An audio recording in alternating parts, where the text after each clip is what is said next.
শুধু সুতি ব্লকের কাশিমনগর অঞ্চল নয়, আমরা বিভিন্ন এলাকায় বিভিন্ন অঞ্চলে গিয়ে আমরা পরিদর্শন করে জনসাধারণের সেই বার্তাগুলো নিয়েছি। সে দেখাবো সেই বার্তায় তারা কি কি বলছেন। জনগণের শেষ রায় জনগণ দেবে, কিন্তু এবারে লোকসভা নির্বাচনটিকে আলাদাভাবে দেখছে মানুষ। সেই বিষয়টি কি কারণে দেখছে সম্পূর্ণ বিস্তারিত দেখাবো আপনাদের। চোখ রাখুন নিউজ পারফেক্টে। আমি আসলাম শেখ, আপনারা দেখছেন নিউজ পারফেক্ট।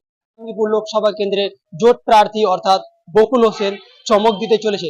কেন বলছি এই কথা আমরা, যে চমক দিতে চলেছে শোনাবো আপনাদের সাধারণ মানুষ কি বলছে। আমরা যদিও সুতি ব্লকের সমস্ত অঞ্চলে পৌঁছতে পারিনি, কিন্তু আমরা এই কয়েকদিনের মধ্যে যে বেশ কিছু অঞ্চলে গিয়েছি, সেই অঞ্চলে একটি সমীক্ষা চালিয়েছি। সেই সমীক্ষায় এবারে জঙ্গিপুর লোকসভা কেন্দ্রে সাংসদ হিসাবে সাধারণ মানুষ কাকে চাইছে, হিসাবে আপনারা কাকে চাইছেন? হাত হুম কেন চাইছেন? খলিল যে 5 বছর যে পাস করে গেছে, ও 3 দিন আগে দেখা করতে এসেছিল।